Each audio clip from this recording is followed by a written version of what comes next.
Yeah, boy, it's August 25th, 6th, and it's episode 182, and this is a Fantasy Football Auctioneer podcast. Fantasy Football Auctioneer podcast is the official podcast of the fantasyfootballauction.com, the internet's only website dedicated to fantasy football auctions. If you want to hit us up on Twitter, we are at Fantasy Auction, and if Twitter's not enough, or you're trying to hide those questions from your league mates, you can hit us up on email as well. We are footballauctioneer@gmail.com. Tonight, we got the one, the only Ross Tucker on the podcast. He doesn't really need an introduction. If you want one, I went to his Wikipedia page, so here we go. Ross is a former American football offensive lineman. He's a current sports broadcaster. Ross is an all Ivy League offensive lineman at Princeton University, and he's played 7 seasons in the NFL. Ross retired after the 2007 season. Since then, he's worked with NBC Sports, Westwood One, Sirius XM NFL Radio. Ross is the current host of tons of different podcasts. His main one is the Ross Tucker Football Podcast, but he also does one called the Fantasy Feast Eatin Podcast. Sorry, I bumbled that up. I was on early this week. Ross, how you doing tonight? Shane, I am great, man. It's awesome to talk. Now, okay. So I know your real name, and I also know you as Uncle Bucket. So what do you want me to call you on this show? You can call me Shane or Uncle Buckets. Uncle Buckets just came from, we're teachers, and we were a little bit leery because of the gambling with fantasy football that we might get our wrist slapped a little bit. So we went with monikers for a little bit there, but I've just made a persona now. I'm Uncle Buckets. That's how it goes. I like it. Now, Uncle Buckets, do you have a beer with you right now? Me right now, and it's not a blue. We live on a border town with Minnesota, so I'm actually drinking a Lionel Coogan Summer Shandy right now, and it's a fantastic little summer drink. I love it. I had one of those yesterday at a pool party. I love it. Now, you only had one? I thought the tweet said 22. No, I don't know how many I had, but I only had one line in Google's. I was mixing up. I had a bunch of Labatt Blue and Labatt Blue Light, actually. Right, you had the rep there. Yeah, I got a Bud Light Lime in there, some Yingling Pilsner. I was really I don't usually do that, but I was mixing it up quite a bit. I had a bunch of Magic Hat number 9, so I had a big day in the sun. Nice. That's awesome. Well, this is my last official day of the summer as a principal of an elementary school. I head back to work tomorrow morning, so I get to wrap up the summer, have a little summer shandy, talk some fantasy football with Ross Tucker. So I'm pretty pumped about that. Dude, you got to be the coolest principal of all time. Well, there's 2 of us on here. Blister, if he was on tonight too, he's a principal as well. So it might take a little offense for me being the coolest, but I'll take it. Is Blister the guy I call Moose? Maybe Blister might be the guy you call Moose, actually.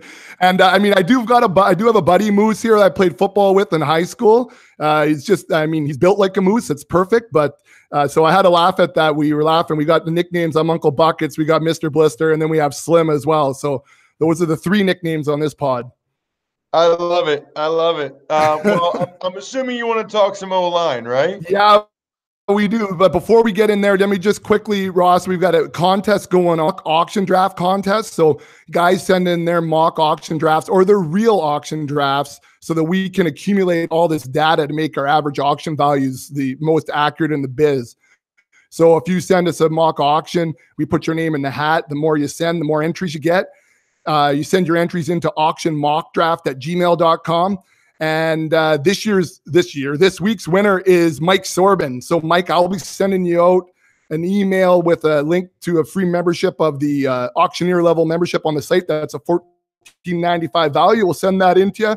Anyone who wants to send their live draft results or their mock draft results, don't be afraid to send those in. It's auctionmockdraft@gmail.com. Congratulations, Mike. I'll send you that email soon. And I guess we will talk some O-line. So here's what we're going to do, Ross. The way I always get things kind of rolling is we cock the hammer here. So if you're ready, then I'm ready. Let's cock the hammer. It's time for action. All right. So like I said, we got a good show. We got Ross Tucker on, former NFL lineman, Sirius XM guy. He's a podcast of, everything from prop bets to talking with Evan Silva about fantasy football. But if anyone's going to know O-line content that's going to help us for fantasy football, it's going to be Ross. Are you ready for it? Let's do it.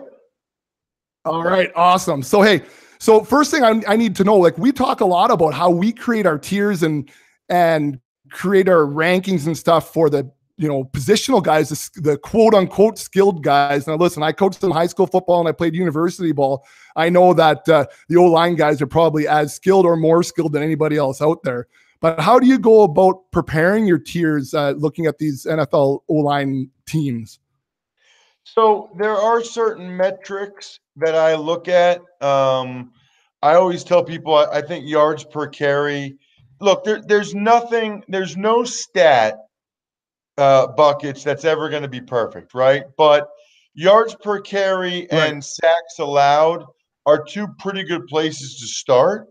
There are some other sites out there and guys I respect that have O-line rankings. And so I'll kind of jot theirs down, and really that just kind of becomes my starting point to look at a few of them and yards per carry and sacks allowed. And then from there, I kind of move it around based on my feeling of taking into account the other factors, right? So like, okay, sacks allowed, but then you realize Drew Brees gets rid of the ball very quickly a lot of times. So you have to take that kind of stuff into account as well. And then from there, I just kind of rank them the way I see them. Like, I think I'd rather, if I was a quarterback or if it was my team, I'd rather have this O-line than that O-line, and then do that. And then once I have them ranked, then I kind of see where the cutoff is, right? Like, where it's like, okay, these guys, these are really elite lines. Like, I really don't have any concerns about this line at all. Then the next one, it's like, okay, it's a good line, but it's not elite. It's not, it's a good line, but it's not a difference-making line maybe like the elite ones are. Then there's a bunch that kind of fall into the average category. And then you look at the ones that are poor, the ones that I really think make a difference between wins and losses, as well as fantasy value on the flip side, on the negative side of it, and needs to be taken into account as well. So the tiers, and I think Evan's the same way on our Fantasy Feast podcast, because he just got through all of his tiers of every different position group. But the tiers kind of form themselves, if that makes sense. It's like you do the rankings, and then as you go through, you kind of see where the tier is. Like, you kind of see where, okay, these are all similar value. This one's different. This one's better. This one's worse, et cetera, et cetera. Right. And we talk about a lot of that with auction drafting too. Like, we really talk about drafting a tier, not necessarily the players. And so targeting tiers and then trying to find value within those tiers. And we've got a lot of different ways that we look at breaking up those tiers, if it's based on strictly on dollar values, like average auction values, or is it also based on potential point production throughout the year, or weekly point production. And then we see those natural breaks too. So it's good to see that the same things happen in the trenches.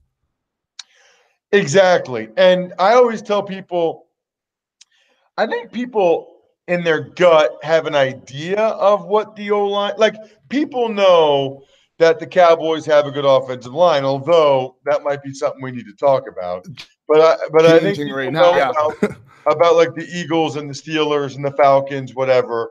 And I think they know some of the really crappy O-lines that you should be concerned about, like Buffalo and Houston.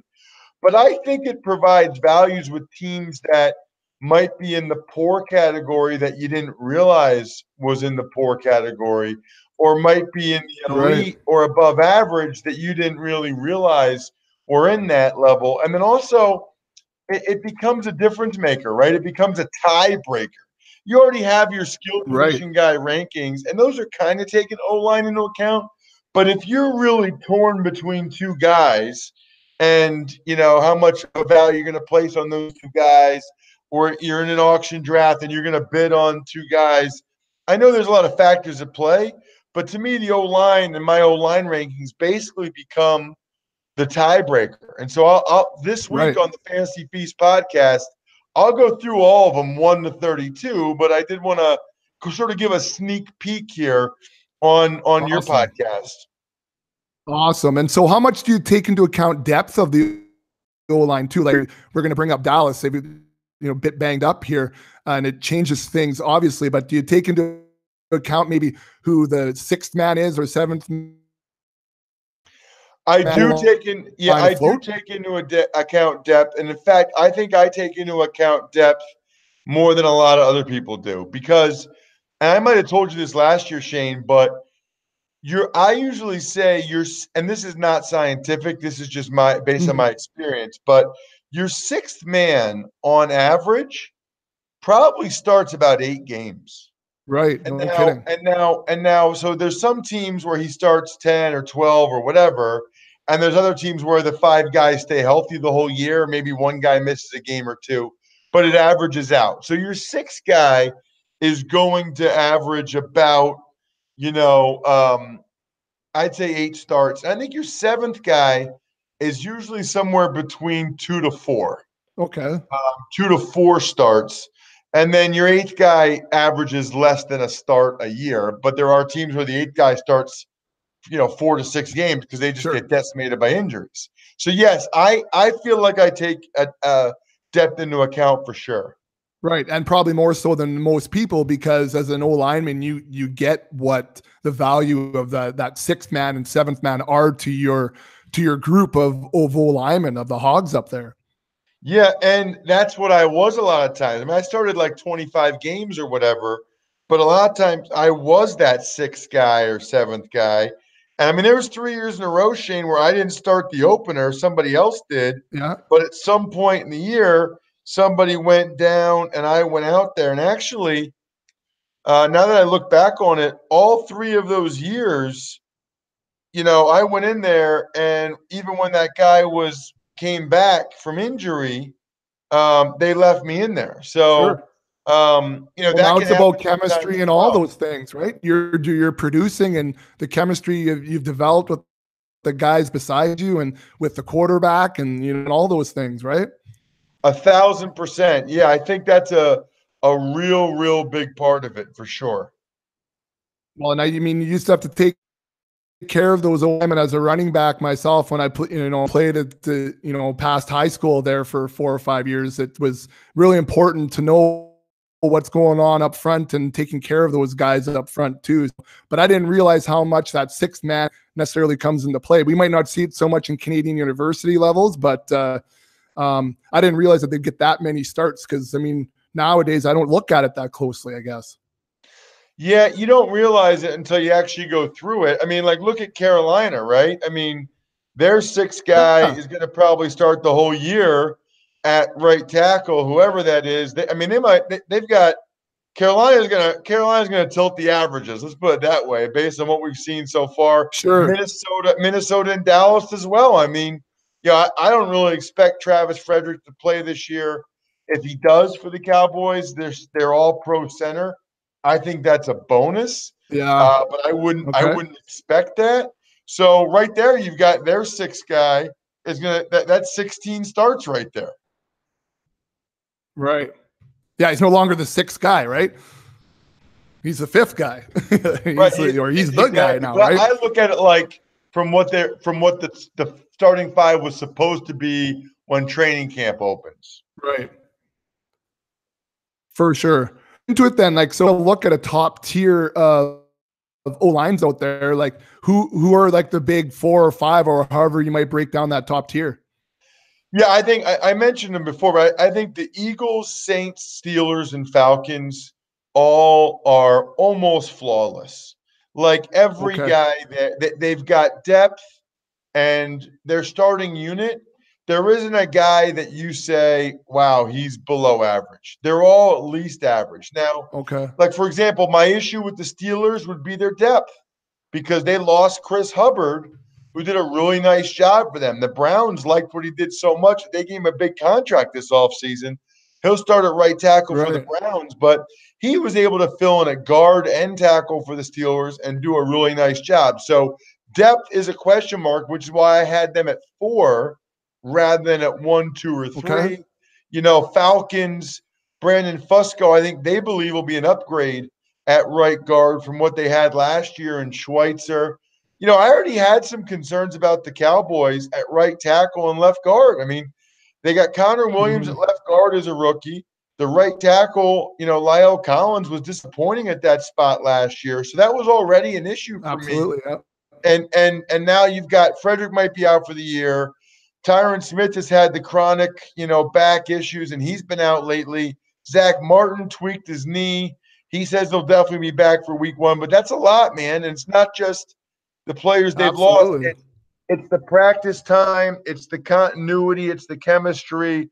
Those things really matter and are vital along the offensive line, which is why I think the Eagles right now are number 1 because they've got such a good starting group, especially with Jason Peters coming back. And then they do have pretty good depth as well. Although I will say Vaitai has struggled so far this preseason. Okay.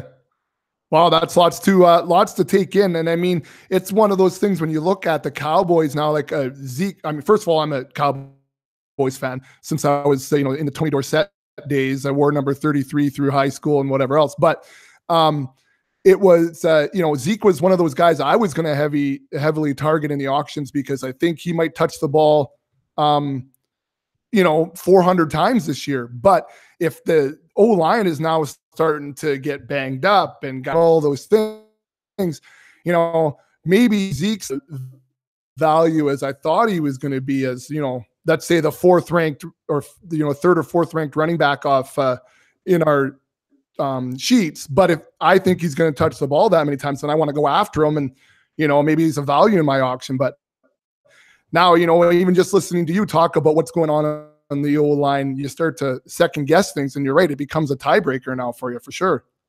Right. And then you wonder, okay, how many games are they behind and they're throwing and how much they use? I mean, there's a lot that goes into it, but the Cowboys, it's I cannot put them in my elite group right now. I just can't. Right. So who are some teams that are big movers for you, Ross, that, maybe from last year coming into this year? I mean, you mentioned Browns picking up linemen and those types of things. Who are a couple of teams right now that you're noticing a big improvement in their game? So the teams I'm concerned about, the Cowboys would be one of them. I would say the Vikings are another one. The Panthers, just with the injuries that they've all suffered thus far. On the flip side, in terms of one that they could make a big leap, I've got the Baltimore Ravens and the Washington Redskins in the D.C. area. Both of them were ravaged by injury last year, and so far they've been healthy this preseason. I think the Detroit Lions, now that they took Ragnow in the first round and they got Graham Glasgow at center, huge. Yeah, I think they've got a lot of potential to be better. I think the Bengals, they were so bad last year, and bringing in Cordy Glenn, I think, helps. I think the Giants and the Seahawks could both be better as well because, frankly, they couldn't be much worse. And I've been very encouraged, especially by what I've seen from the Seahawks in the preseason so far. And they've been rushing the football, and it's been, and Chris Carson, which, I mean, in the fantasy world, he's the anomaly, right? And do you take this guy or do you take the rookie or do you stay away from him altogether? But if the O-line's improving and you're seeing it in preseason, I mean, the eye test has got to work, right? I think Seattle's been one of the most surprising teams so far in the preseason, especially their offense. They look good. Yeah. And when Dougie Baldwin shows up, then things are going to be even better, right? You're missing their number one that way too. So that is one to monitor, Buckets, because he's up there in years now. He's played a lot. And when they say sore knee, like, there's a reason it's sore. Something's messed up in there. And I don't think he got it scoped. So maybe it's just a deal where he's got tendonitis or arthritis. And he certainly might be able to manage that all year and still have a productive year And he's a pro. He's been around, and certain guys are able to do that. But it's absolutely something to keep an eye on, in my mind, with him having For sure. those issues. For sure, there's a chance his production might slip this year.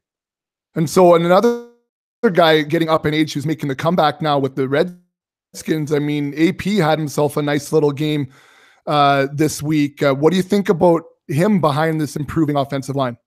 So it's crazy right now to me that, a couple of guys in Alfred Morris and Adrian Peterson that a week ago didn't have jobs might end up being very productive starting running backs for teams this year. I mean, it's just that's one of the things that's really wild about the NFL, that something like that can happen.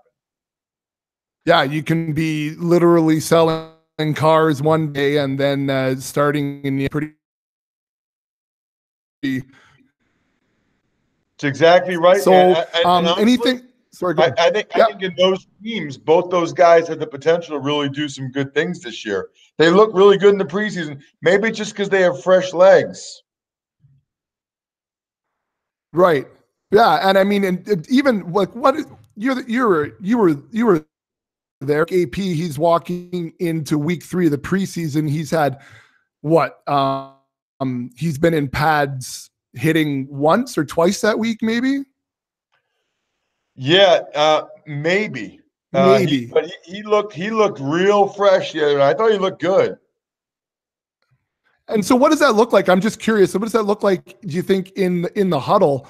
Like, are they calling, the off tackle left? Because, I mean, there's no way he knows the playbook at that point. Like, this is counter right, trap this. Like, are they just basically calling high school level calls in the huddle just so that he can understand the offense? There's not that many different runs, and they're a pretty heavy zone scheme team.